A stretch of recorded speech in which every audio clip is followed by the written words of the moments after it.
Hi, it's Pete, Mindwiseman's channel, aka Maverick Outdoors, and today is early spring 2017, and today I'm out for a wild camp on the rivers in my canoe.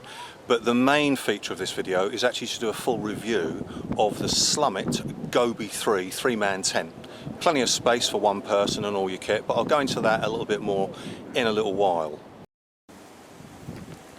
So I've checked the ground area, which is going to be my footprint to pitch the tent on, just to make sure there's no protrusions or anything that could actually damage the ground sheet. So it's always a good idea to check the ground first, so I've cleared any sort of debris.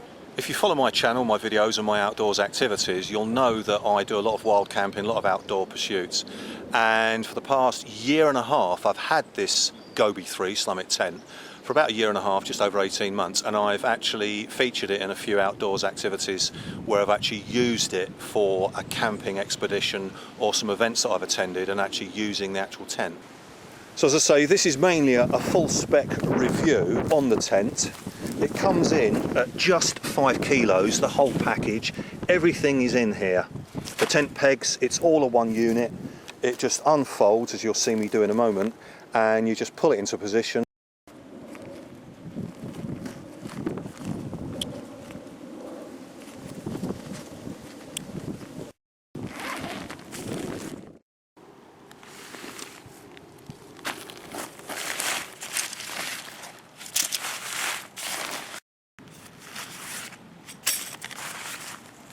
I'm going to keep that safe, and I'll show you what that's for in a little while.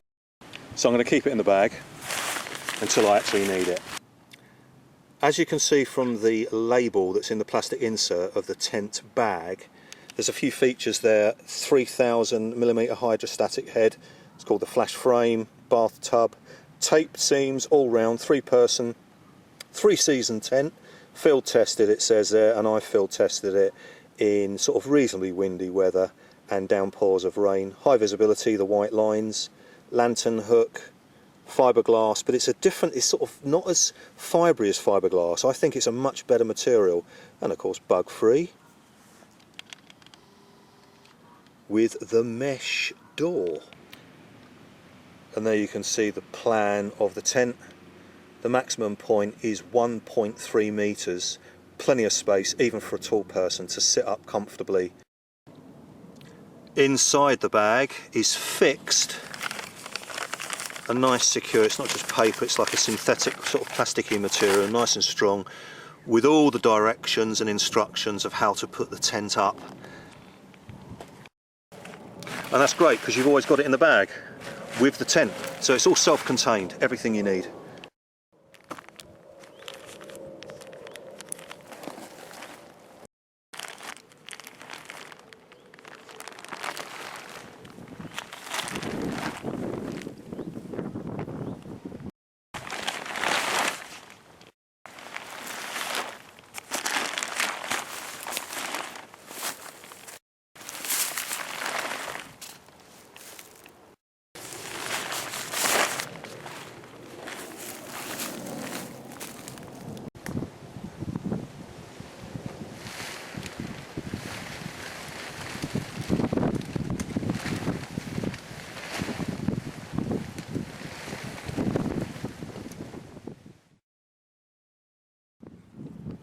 You saw me pull the hub up here, this central hub, which has got a reinforced rod that then connects into this little hub here with a 4-legged sort of spider clamp.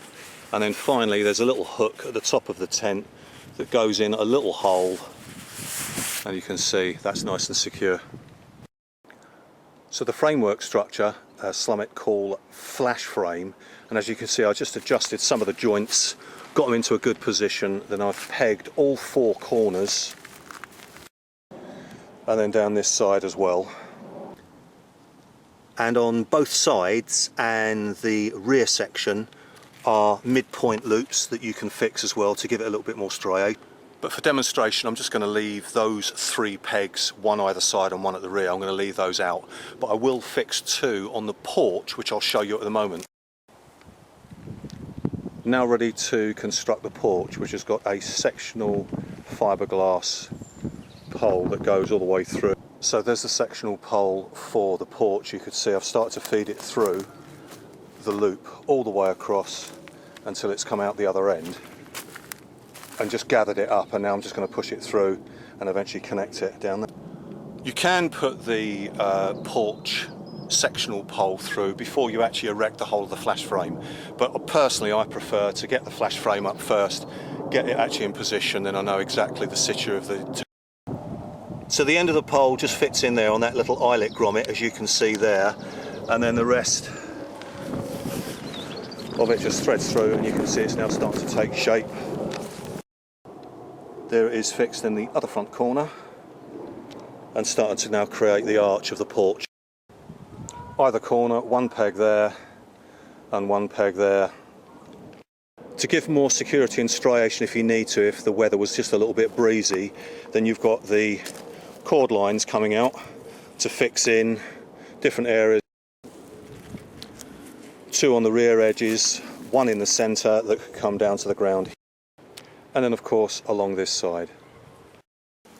But for purpose of demonstration, I'm going to leave the guy lines out, because when I use the tent tonight, unless I say the wind really kicks up, then I'm just going to keep it fixed just on the 6 tent pegs in the ground. You can open up the vent holes at the sides with a little reinforced protrusion that you can see here, which actually keeps it open, or else you can take it down and close it if you want. And then on top is this little canopy just to protect and cover the top, so it's even got better rainfall coming off, and it just hooks, elasticated hook, just into the fixings of the flash frame. So that was a little piece of material that I put back in the... So that piece of material is exactly the same as what the tent is made of, just to go over the top.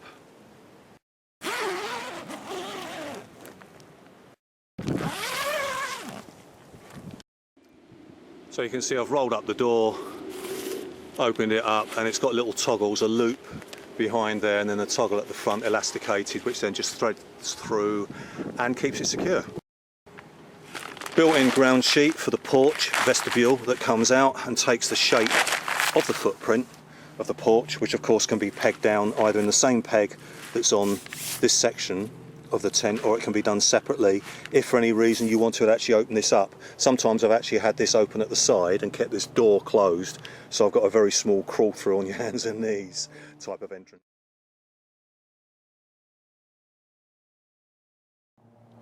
D-shaped door, albeit the curve is uppermost of the D shape. That's a sort of more of a closure insulation, and then there's the mesh door where if you want to keep it open but of course stops the bugs from coming in, that zips up as well, so you can have both or single. The door also can roll up and be securely toggled, just like the front door that I've just shown you. That's all nice and secure, and then it's got like a bathtub type ground sheet. Plenty of space on the inside. 3-person, you could have one mat here where I am central and one mat here. The ground sheet isn't like a sort of a synthetic nylon-y waterproof material. It's very sort of rugged type of plastic, but it's I think it's got like a fibrous grain in it, but it's really good quality, so there's no chance of any water ingress coming through this ground sheet at all. And obviously the same goes for the porch ground sheet that's actually connected to the underneath of the front of the door, so there's no chance of that going missing.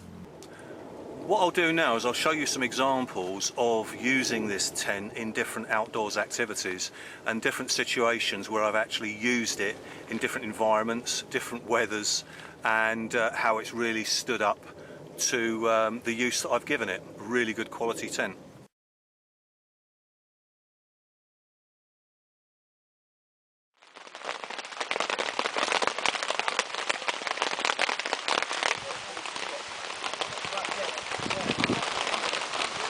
I've opened the porch door and just had this down at an angle, so at least it drains some of the water, but it just gives me access to get in underneath. But the wet weather is forecast all day today. It's going to clear up hopefully tomorrow.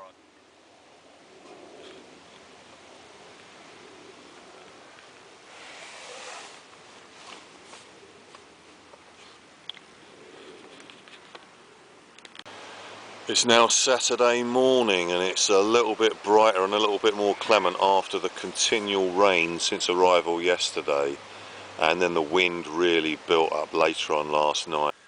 It did a real pucker job because it was only freestanding, fixed at the ground points, and I didn't use any of the guy lines. So it was one either corner, this side, and obviously one either corner, this side. And then of course one on either part of the porch. So it was just 6 fixings. Obviously if you need a bit more striation and support, the guy lines could have been used. But I wasn't really in the way of sort of horizontal gusts of wind, you know, it was just mainly from the higher breeze. But it stood up to the rain. It's had 2 tests of rain twice over the weekend, and not one single ingress of 1 drop of water, no condensation, nothing. So really pleased with that, and as I say, I think that's the biggest space I've camped out in. Otherwise it's been small quick pop-up tents, mountain tents, trekking tents, and of course over the past maybe 10 years, mainly I'd say 99% using a tarp. So as I said, this was 5-star accommodation.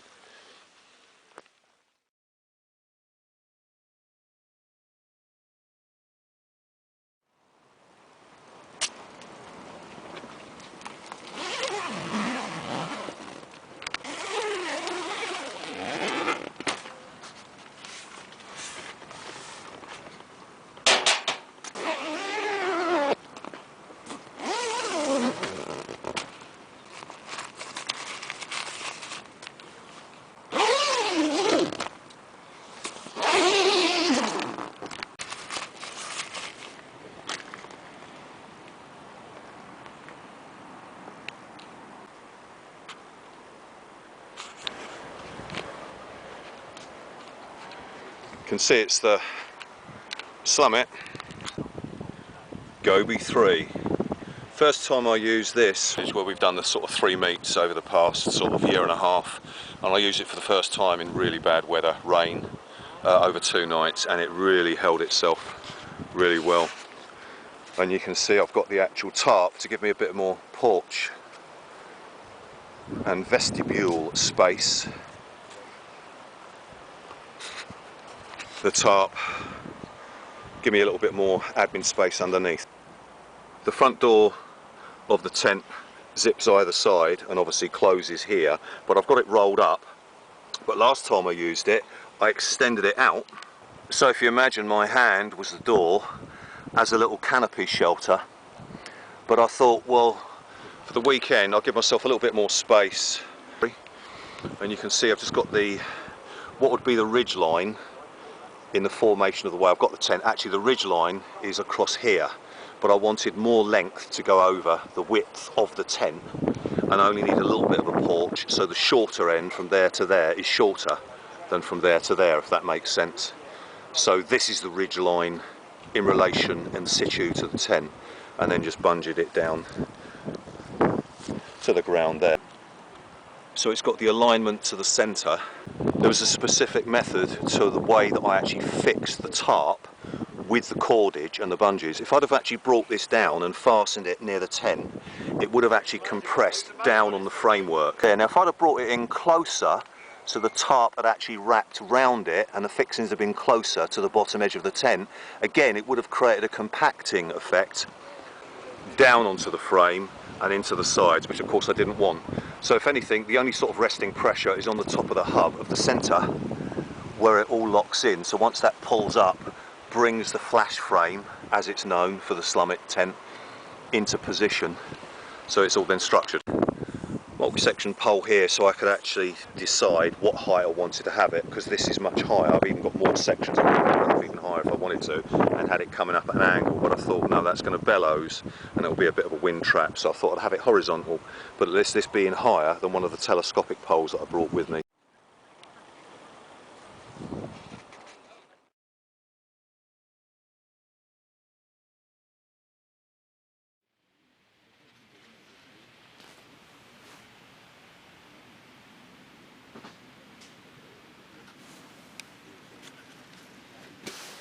That's my kitchen larder area over there, where I'm going to knock up some food in a moment on the 2-burner stove.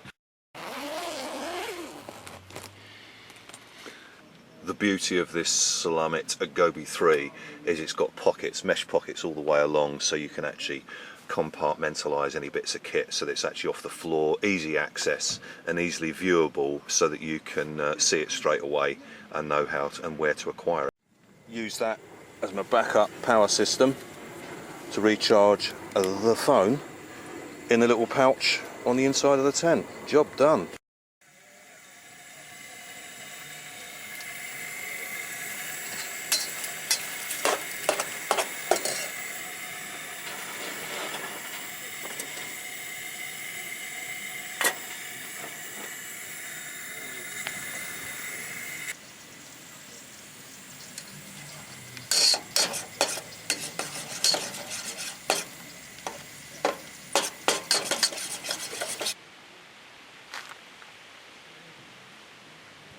Yummy.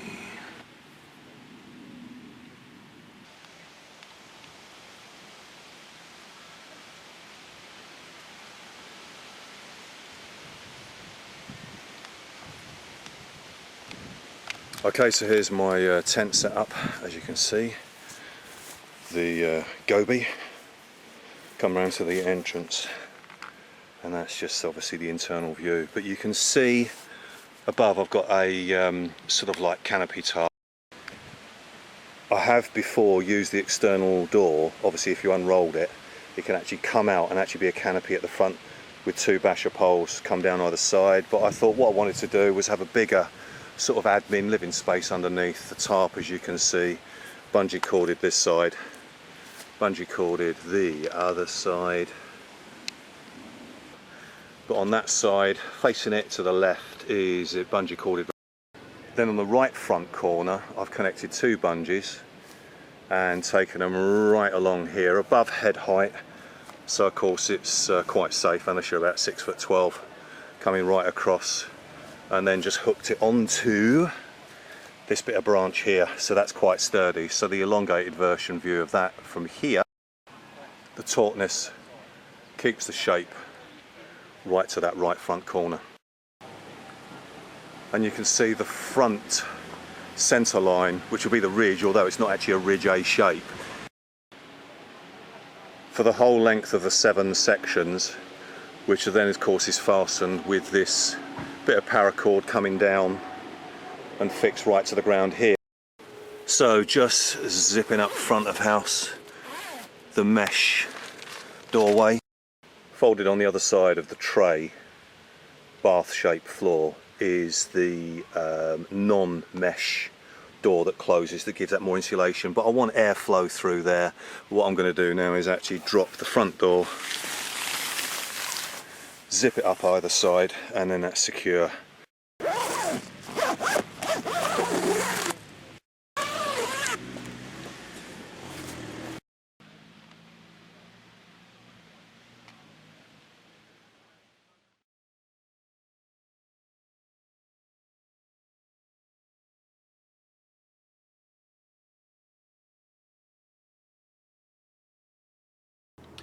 As you saw in the examples, it's got windows, and also you can use the door as a canopy.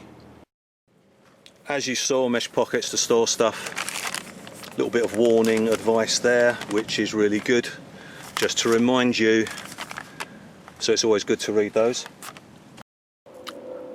To the central point of the ceiling, you can also add this separate little bit of mesh which hooks onto the loops that are actually built into the inside internal part of the tent, and that's sort of like a little ceiling shelving unit where you can sort of like put things you might want quick access to that are light. You can put a lantern there, but if you want it to just be the storage area, then you can just put little things up there for convenience.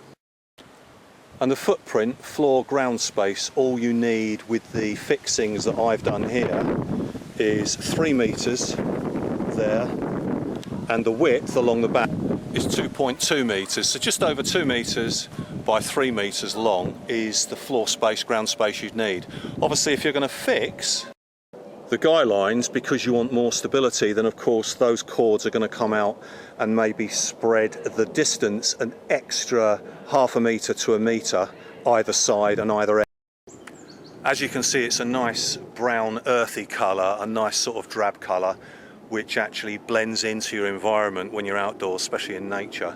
It's got some sort of highlight points, the white stripes and white fixings, but they're not over luminous, so if you're using it as a hide for nature watching or out in nature, doing study, that sort of thing, and using it as a vantage point. So plenty of space for 3 people. I've used it actually on my own for my outdoor activities. It's like a mansion in there. Plenty of space to put your kit, especially if you're out sort of nature watching, doing photography out in nature, that sort of thing. And if you did want it to be high vis, then you could always add something like this to it, which is a high vis sheet that I sometimes carry with me for emergencies. And that being an example, you can peg it to the frame and have it high vis if for any reason you needed that. Then of course the opposite, as you'd have seen in some of the examples, although I didn't actually need to use my camo netting, if you were using the tent as a hide, as I say, for nature watching, that sort of thing, then you could always use something like this, camo netting, to go over the configuration of where, if you brought the door out as a canopy, you could still see through it, but having something like this could also be additional to the tent kit. So striking down the tent is exactly in reverse of how you put it up, basically. As far as instant quick pitch tents, this is a really good one. It's made by a British company. They're very accommodating in any inquiries you make. SLUMIT.co.uk.